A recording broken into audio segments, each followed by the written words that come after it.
여러분 안녕하십니까. 이번 칼럼에서는 과학적 사고와 한국의 괴담 정치라고 하는 제목으로 말씀을 드리도록 하겠습니다. 한국은 지난 수십 년에 걸쳐서 보자면은 괴담과 선동이 너무나 만연하는 그런 나라가 되었습니다. 이 괴담 선동, 이것이 상당히 위력적이어서 어떤 경우는 거의 정부를 전복을 할 수 있는 그런 지경이 되었죠. 미국산 쇠고기, 이걸 먹으면 뇌에 구멍이 송송 뚫린다 라고 하는 그 미국산 쇠고기의 괴담은 이명박 정부를 초기에 아주 무력화시켰습니다. 박근혜 정부 때는 거짓을 산처럼 쌓아 올려가지고 대통령을 탄핵으로 몰아가는 이 정변과도 같은 그런 일을 일으켰습니다. 이 선동과 괴담은 문명을 파괴하고 사람을 타락시킨다고 볼 수가 있겠습니다.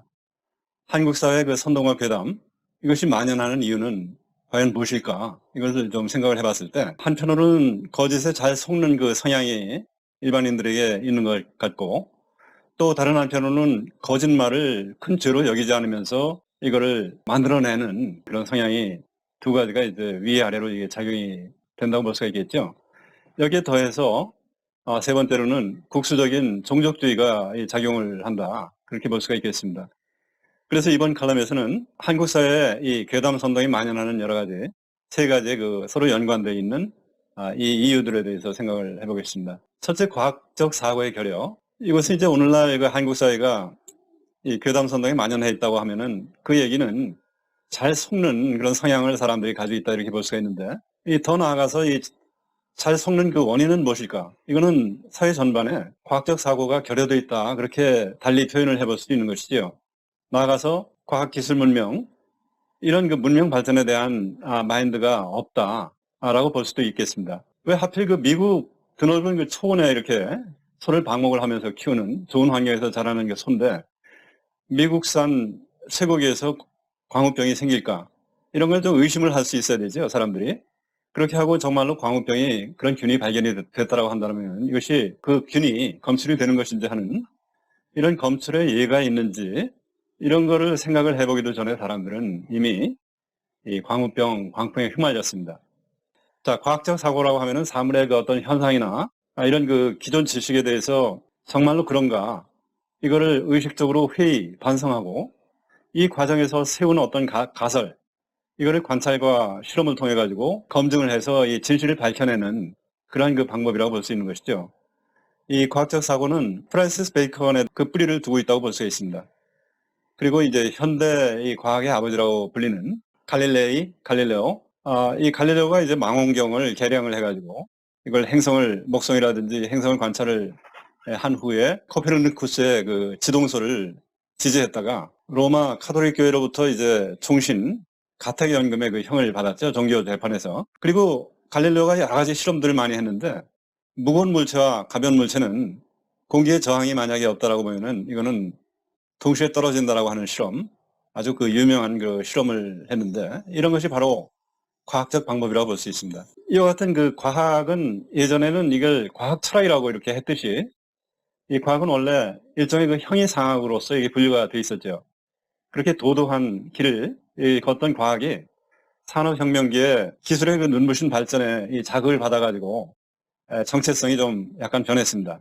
그래서 과학 발전에 기술 발전에 이제 과학이 같이 합류가 돼서 함께 공진화를 하는 그런 분위기가 형성이 됐습니다. 과학은 합리적인 이 지식에게 체계적인 탐구라고 하는 이런 측면에서는 이제 뭐 옛날이나 현재나 이제 별 변화가 없지만 그 지식의 의미가 단지 현상의 탐구라고 하는 이해라고 하는 이러한 그 범주에서부터 이제는 사물을 통제를 하겠다.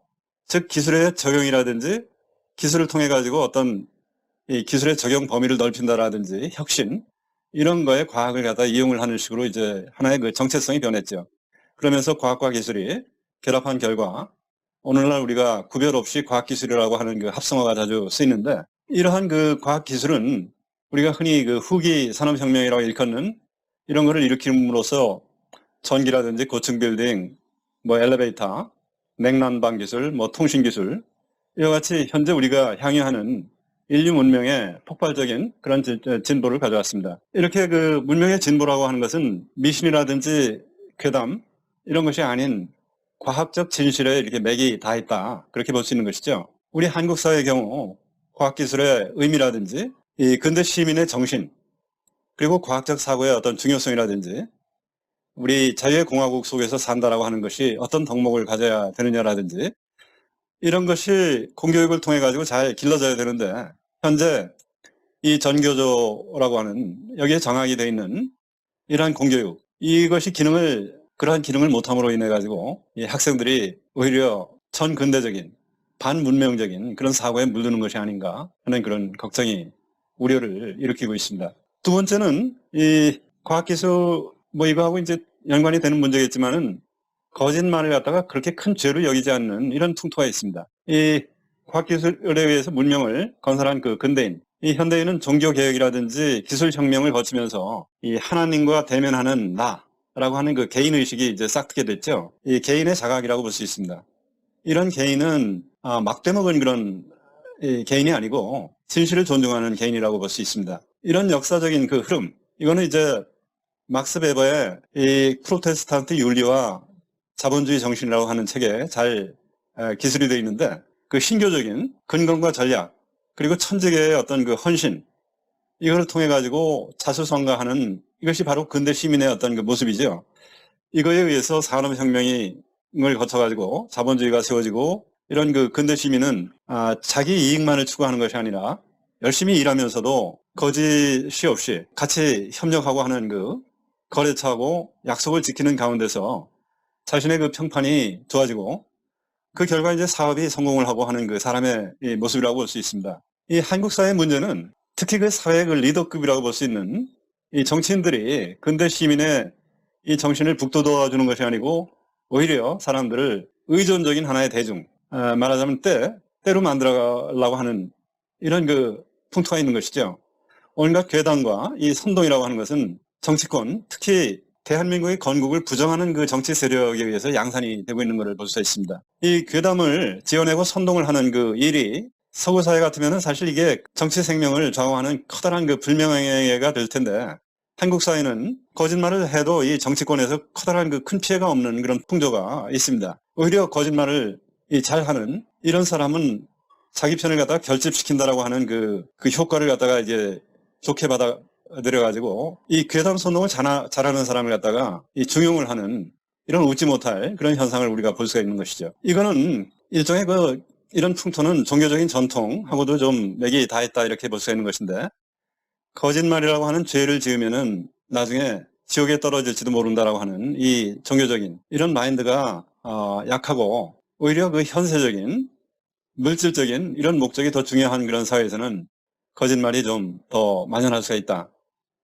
그런 것이 아닌가 하는 생각을 좀 해보고요. 그래서 이제 우리한테 중요한 것은 오늘날 그렇다고 해서 꼭 무슨 종교적인 신앙, 이거를 위해서 교회를 가야 된다 하는 얘기는 아니고, 다만 근대 시민으로서 대한민국으로 하는 그 자유의 공화국, 이걸 소중히 여기고 이걸 보존해야 되겠다 하는 그 마인드가 있다라고 하면은 이것이 이 신앙심과 유사한 그런 작용을 할 수 있다 하는 얘기죠. 근대 시민이라면 개인들이 누리는 그런 자유가 거짓이 아닌 진실 존중의 바탕을 두고 있다 하는 것을 당연히 알 수 있는 것이고, 그런 마인드가 바탕이 돼야만 이 시장에 뿌리를 두고 있는 이 자유체제가 발전하고 근대적인 이 시민사회가 이제 형성이 될 수 있는 것이다. 반면에 이제 거짓이 난무하고 하는 사회에서는 늘 감시가 따라붙어야 되죠. 그리고 뭘 하나 하려면은 이 강제력이 동원돼야 할 수밖에 없는 것이고, 이런 사회는 결국은 이 전체주의 사회로 통치가 될 수밖에 없다고 볼 수 있습니다. 어쩌면은 그 거짓말을 이 괴담 선동 이거를 양산하는 그런 정치 세력, 이 사람들은 국민을 갖다가 개돼지처럼 이 전체주의적인 하나의 그 통치, 이거를 하고 싶은 그런 마인드가 있는 것인지도 모르는 것이죠.